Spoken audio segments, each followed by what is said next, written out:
Fantasy XIV's director Yoshida has big plans to build on Dawntrail's combat. Are you ready? FF14 Dawntrail might have divided opinions with a slightly lower stakes story and the sideline role of the core cast, but there is one aspect everyone seems in unison on. The combat content in the MMORPG's new expansion, dungeons, trials, raids, savages, and extremes alike have been incredibly well received. Yes, I personally think this is one of the best openings when it comes to any piece of content that has been put in the game. I feel like that is a lot more of the sentiment. The only thing is, like, I understand some people don't like is it's much easier as far as Savage goes, or at least it feels that way. But I personally think that it is more in line with how you should open the expansion with like quality of content. I feel like mostly it is really, really good. Like I'm really happy. It combines the intuitive and flashy design seen during Endwalker with more unique and challenging mechanics. It's a ton of fun as a result. I don't know if I would say it's challenging for me, but it's fair if other people are having a challenge with it. I don't think it's that challenging. It's more just fun. At Gamescom 2024, I sat down with director Naoki Yoshida to ask about his plans for the upcoming patches, which include the Final Fantasy XI adjacent raid, Alliance raid, the new 24-man and the new 24-man Savage content. See, that is weird, just even seeing that sentence. While the story is often cited as the biggest reason why Final Fantasy XIV is one of the best MMORPGs of all time, I disagree. I think the content's better. I've always loved the act of playing it as well. While I adore Endwalker's raid and Alliance raids fights narratively and aesthetically, they can certainly feel a bit too much like a walk in the park at times. At least since Endwalker, it has, for sure. Beautiful, meditative, and pleasing, but a little too relaxing. Indeed, Yoshida himself said prior to Dawntrail's launch that he felt Final Fantasy XIV's content was too repetitive in Endwalker. If this starts a situation where we always get a 24-man that is Savage versus the normal version, and it's actually like, I don't know if it would be as hard as, you know, actual Savage or even anywhere near Ultimate, but like if it could get remotely close to like be DRS and BA, I'd be pretty damn happy. His plan then is to increase the variety of mechanics players see and hopefully push us all to think a bit more on our own bit more and build our own strategies to respond to the fights. Dawntrail has certainly delivered so far, especially with the extreme trials, the end game expert dungeons, and the first tier of the Arcadion. But there is just the tip of the iceberg in terms of push for a more fulfilling gameplay experience as the team builds towards 8.0 expansion. As such, I would ask Yoshida if the positive response to the combat in Dawntrail has given him confidence in his plans to test players more.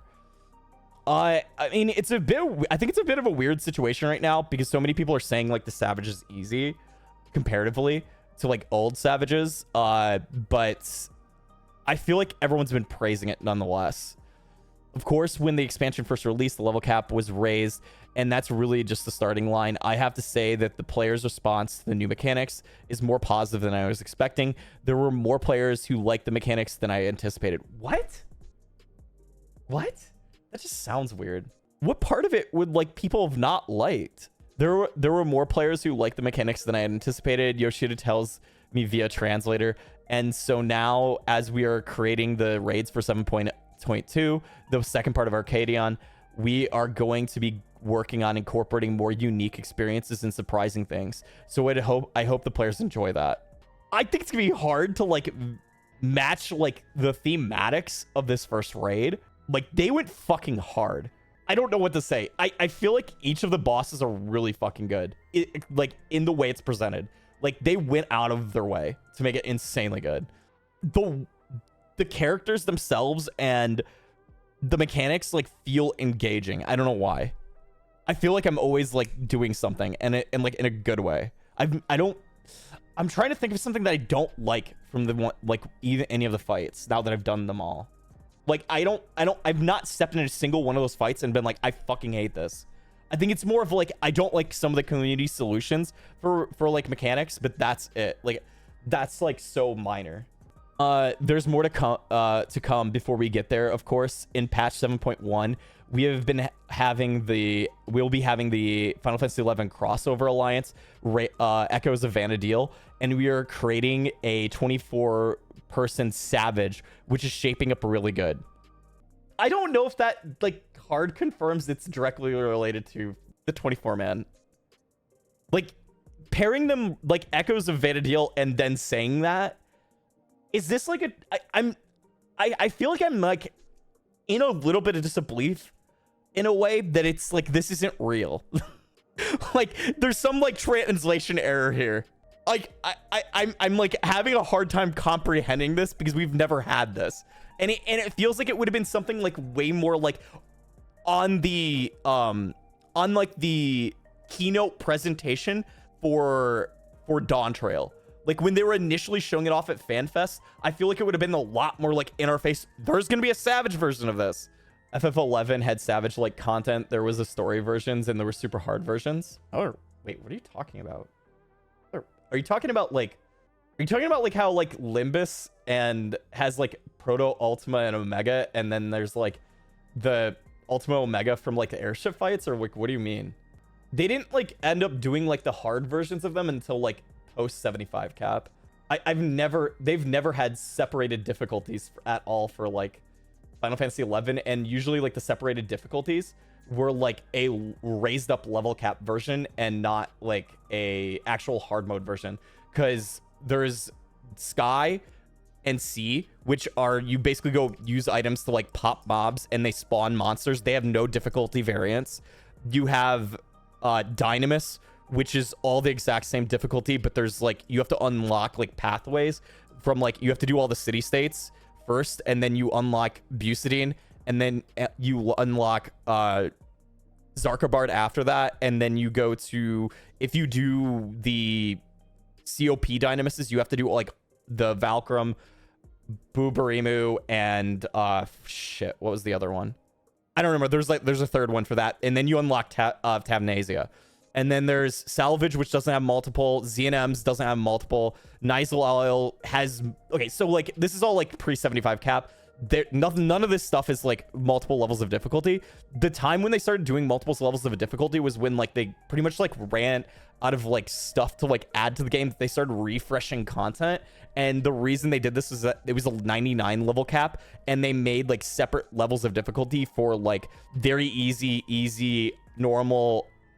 hard and very hard. And this is like stuff that is like, you turn up the level basically to get more loot. You get the exact same like loot in the sense of like it's giving you like points, but the amount of that is different. And the only reason they end up doing this is, I think, because they just didn't have a way to like make new content, so they just took old content and refreshed it.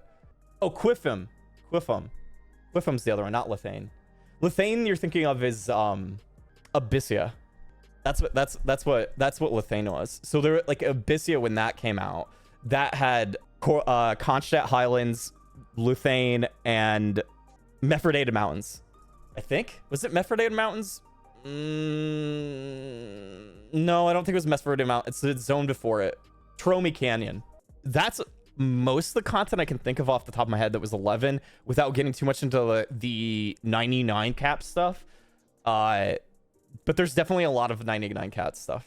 I will say 11's content, I would argue, in some ways is more hardcore. Like, if you don't get your loot by like in a lockout, like you fail a lockout for some reason, you lose your like whole thing for the day. Like, I think that's maybe what they're going for, is maybe like you have one chance for the day to do something, and that's emulating 11.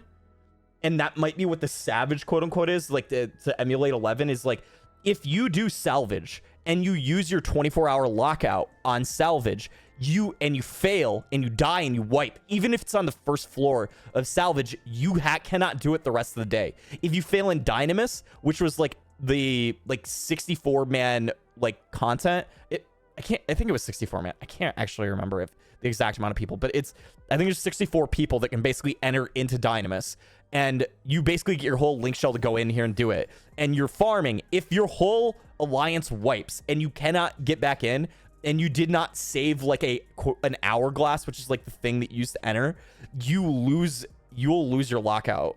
Though you'll be fucked. And I don't think you can go back in. Actually, can you re-enter Dynamis? I can't remember. Fuck. That's actually might be wrong. Dynamis, you might have been able to re-enter. I think you can re-enter Dynamis. But like, there's a lot of mobs in 11. Once you spawn it and you lose like the items that you use to spawn it, it's gone if you wipe. There's a lot of things that are like punishing in the sense of like, you have one opportunity to do this shit.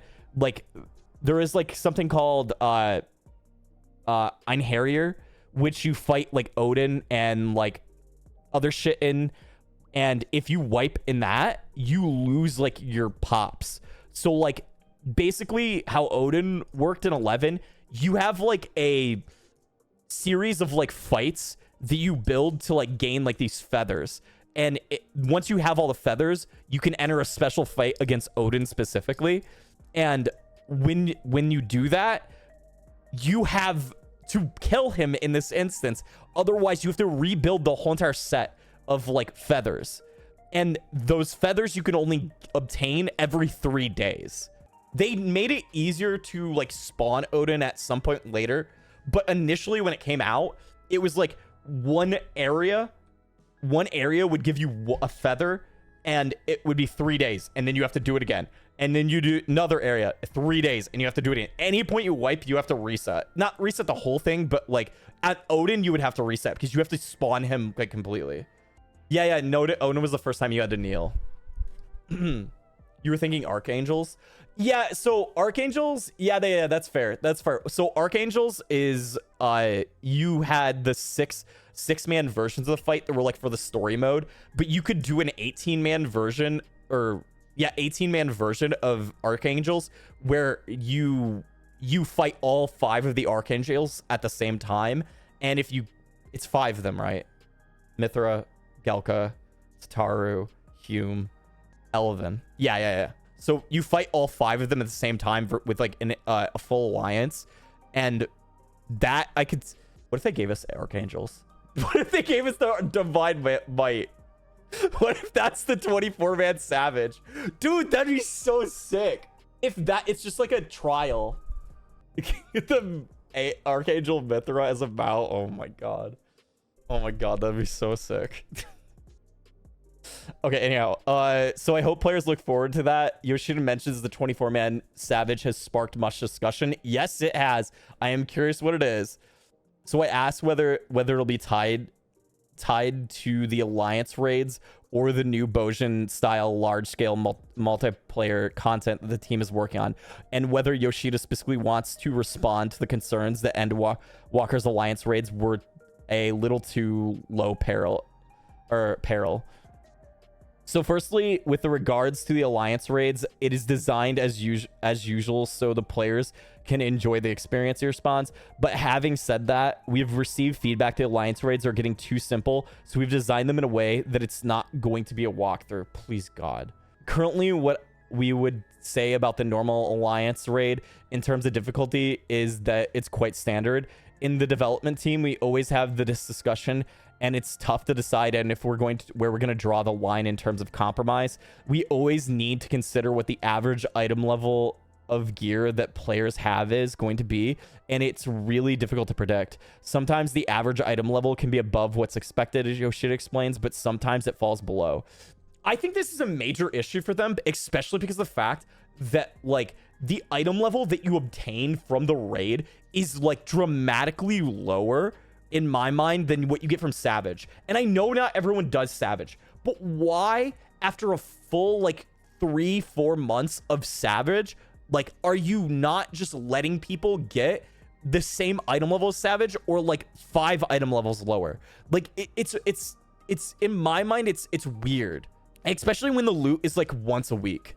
I think it's really weird that like there's not a higher item level for alliance raids, like to give you item wise, because if you're not clearing the Savage by the time 7.1 gets out, it's not a gear issue. You either haven't attempted it, you haven't spent enough time in there, or you're not doing well with the mechanics in some way, shape, or form. It's not a gear issue. Gear's not going to make the difference between you clearing Savage and not clearing Savage or whatever. Gives people, like, I think this is the frustrating part for me, is give people a reward that, like, you can use on other jobs. Because we have, like, this problem, like, most of the time where if you do Savage or you do, like, your tombstone grind, you can't really gear other jobs easily. Yeah, you can get lucky and get a bunch of extra coffers and shit, but like it's really difficult to level like other job, like get good items like for other jobs, so you can play multiple roles. That's why like a lot of content creators especially will like go and level multiple alts, obviously besides just having like content to stream. But even like regular players, you can't switch easily without taking a dramatic power hit, and I think that kind of sucks. I felt like Ivalice was pre-Ouroboros nerf was good difficulty. Yeah, I did too. I think Ivalice was the best like raid series they've ever put in when it was relevant. Yeah, I think SE's way too stringent with the loot, specifically in 7.1. And I want to go back to the point that I had of Savage is like 10 item levels higher than what an Alliance raid usually gives. Why can't the Alliance raid give the same item level? Because you know how when you do the Alliance raid, you get those items that you can turn in to get twines, and you can get the upgrade pieces, basically, like for accessories and left side. If you get those, that makes it so your item level is the same as Savage item level. So why not just make the gear that's in the Alliance raid the same item level? You only get like one piece of loot anyways per week. You get one piece of loot and you get one upgrade item. Like you're already getting items that equate to the same item level as Savage. That's weird to me. Look how many fucking jobs we have in the game now. How do you balance like only giving a little bit of loot? I get like the roles themselves haven't changed and all the gears based on roles, but there's weapons still that you can use tombstones on. There's like the weapons from Savage and stuff. Like there's a ton of stuff. I think their problem is they don't want to invalidate it in a way that like makes people like not want to do Savage at all because, oh, I'm going to get my one item a week. Well, yeah, they get one item a week, but that's still going to take a while to get one for a whole like job. Like you have to get 1, 2, 3, 4, 5, 6, 7, 8, 9 pieces.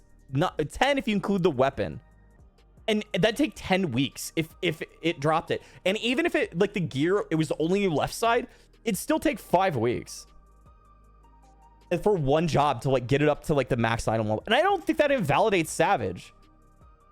It's just it gives an option like, oh hey, I can go help someone out.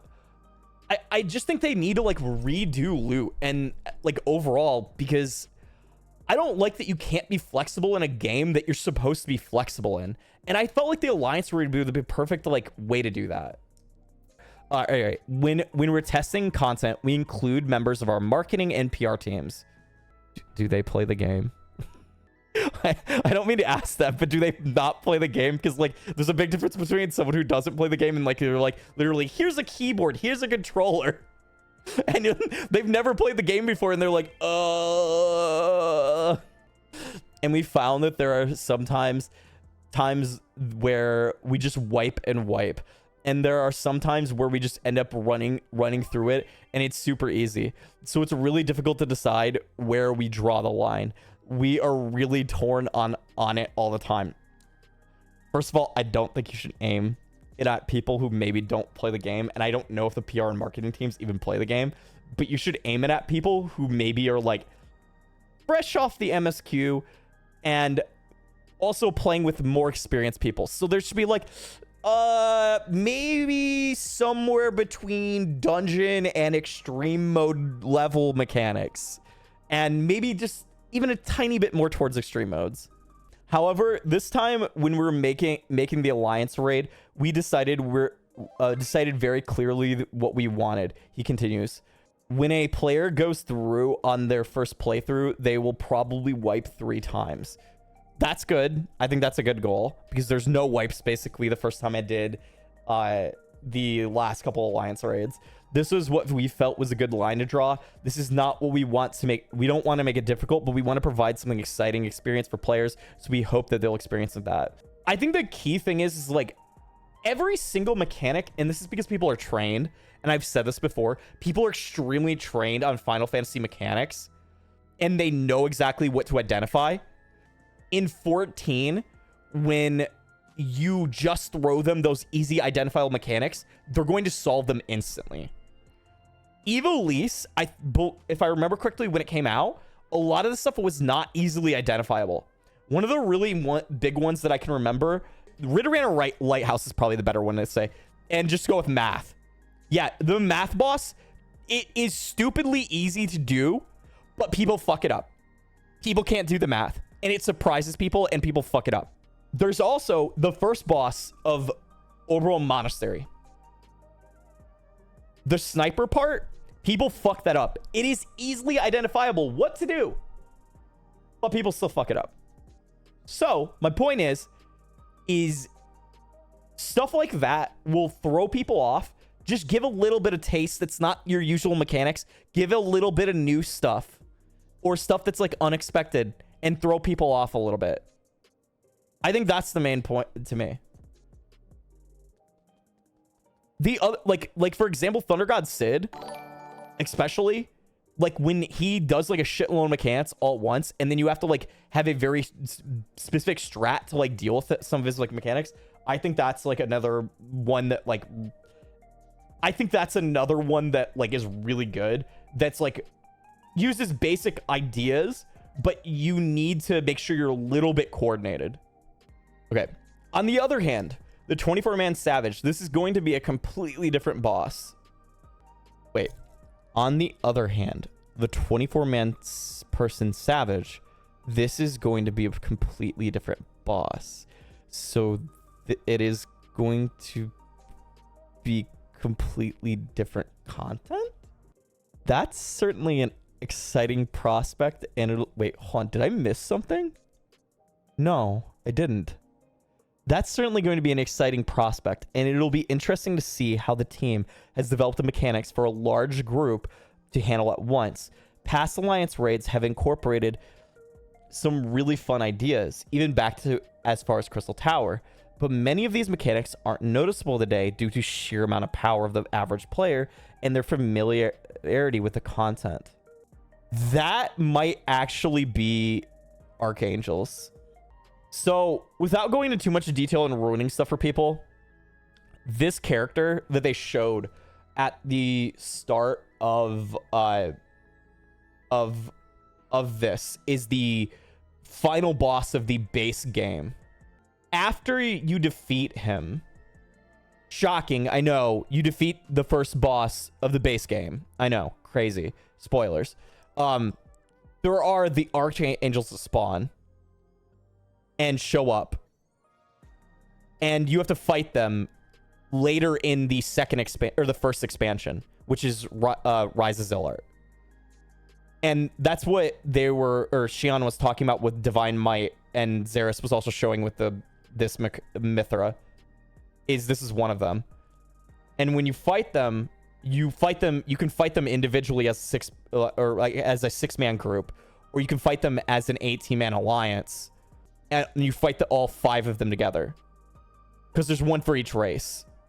That legitimately, if I'm correct in thinking, the first raid is going to be against him, and it's not going to do a bunch of weird shit. I could see you having to beat the story, the first like 24-man like raid, meaning like the normal mode, and where you fight him, and then they have Divine Might as another option later. I think that's very possible with like the way they just said that, because if it's completely different boss and completely different content, it leads me to believe that they might be doing like the base game as the first part of the raid series, and then probably 2 expansions. If they do any expansions, it needs to be Rise of Zillart, and then it needs to be Chains of Promethea. that gives me some hope. That certainly is an exciting prospect, and it'll be interesting to see how the team develops mechanics for larger groups to handle. Past alliance raids have incorporated some really fun ideas, even back to the Crystal Tower, but many of these mechanics aren't noticeable. Okay, we already said this.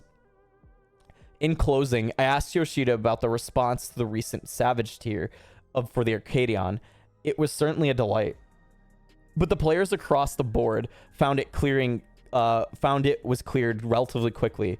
In particular, due to the very light DPS checks, meaning that there wasn't as much need to optimize your play once you've learned how to approach the fights mechanics.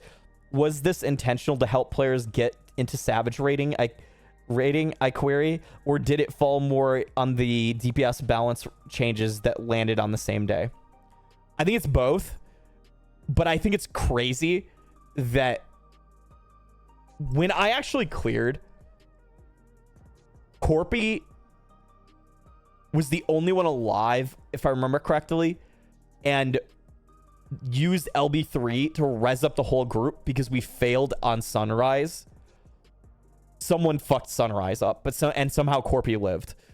And then after that, we were still able to kill it with like a few seconds left. You shouldn't have one LB3 use on healer LB and still get through, I think, the whole fight when you're like week 1, and you shouldn't have the whole party die. And I think we had more peep deaths earlier in the fight, if I remember correctly, besides just that. But we had a bunch of people die, and I think that should have been tight enough where that shouldn't happen. So I think they made it either their base like line, even without the DPS changes, was too little. And even after it just made it like overkill, but something fell off. I think that was like way too light. It's fine because like ultimately it's still fun, but that's like I should have to have a almost clean kill week 1 on Party Finder, no deaths, and LB3 used on melee. Besides obviously the one that's like kind of mandatory for like the tank LB. Whenever we release a new expansion, it's the first tier raid series that is always lower difficulty. Yep, makes sense. We've always seen that. Except Gordius. Yoshida remarks, he does, however, address the DPS balance. The Pictomancer stood out above the other DPS jobs, but when we took into account that the players were really enjoying playing it, we didn't want to nerf Pictomancer. For this reason, we took the decision to power up the other jobs. So when it came back to the DPS check, we had already done the balancing, and that had happened before we powered up the other jobs. The DPS check tweaks are very last minute, typically right before a patch releases. Yoshida explains, we could have potentially adjusted the DPS checks. However, it would have led to a situation where the values adjusted might have been too high and players would not have been able to clear content. Yeah, that's fair. We don't want a situation like Abyssos. I don't think we need a situation like Abyssos. This is a situation we saw in Endwalker patch 6.2. Yep, okay, he said Abyssos basically, with the Savage variants of the 8th raid fight, where Yoshida himself wrote an apology post to explain a miscalculation on our part resulted in the boss's HP being roughly 1% too high in comparison to previous 4th stage Savage raids. This led to many players struggling to clear it at launch, and certain weaker jobs being discriminated against in the Party Finder. A situation that's rarely seen even among higher tier play in Final Fantasy XIV. Yep, 100%. The fact that people were like only want to take Gunbreaker and Dark Knight and not use Machinist, and what was the other one? There's other jobs that like got fucked over by this too. Having said that, in patch 7.1 there will be the 24-man person Savage content, and there will also be the latest ultimate. God, that patch is gonna be so fucking filled. I hope this 24-man Savage thing doesn't drop right away, because I don't know how that's gonna play out. That's a lot of shit all at once. And in 7.2, I almost want it in like a 7.15. And in the 7.2 raids as well, we are creating DPS checks so that it's not going to feel loose. We will take into account what we've done so far and do a good job of creating content moving forward. If you've been enjoying Arcadian, you might want to learn which Final Fantasy XIV Dawntrail raid Yoshi P loves the most. You'll also want to make sure that you haven't missed the Final Fantasy. Oh, okay, this is all like recaps of shit. Okay, anyhow. Either way, fucking great interview, because I felt like we got really good information from this. Because like that hard confirms that there is something in here that is not, I feel like, related to the Boja Eureka content, or like, what is it? The Shades Triangle. Because they have said in other interviews, Shades Triangle is 100% in 7.2. Maybe this is like a lead up story to Shades Triangle, but it makes it seem like this is something separate. So I'm very excited. I'm very excited. This is like probably, they haven't even talked about variant dungeons actually, which is interesting. Is variant not happening until much later? Are they getting rid of it? Because I would take Savage 24-mans over variant dungeons. I'm pretty happy if that happens. I feel like this is the MMO content that people have been asking for in a lot of ways, because while I know some people don't like organizing big groups, I don't think it'll be as difficult as needing a static to do this. I don't think you'll need a 24-man static. Now, could you if you wanted to make one? Sure. But whatever they do, I think it'll probably be closer to a pickup group, like for PF and stuff like that, to do this, and it won't be overly crazy, whatever it is. And I could imagine that it's probably comparable to BA or DSR. But no matter what, we're still getting Eureka Boja. I just hope this is not the same exact content and it's linked. I'm hoping. We need shot callers like VA. Yo, Corpy in VA was like fucking murdered so many people. It was so damn funny. But yeah, this is actually a really good interview. I just hope this is all 100% like going to happen.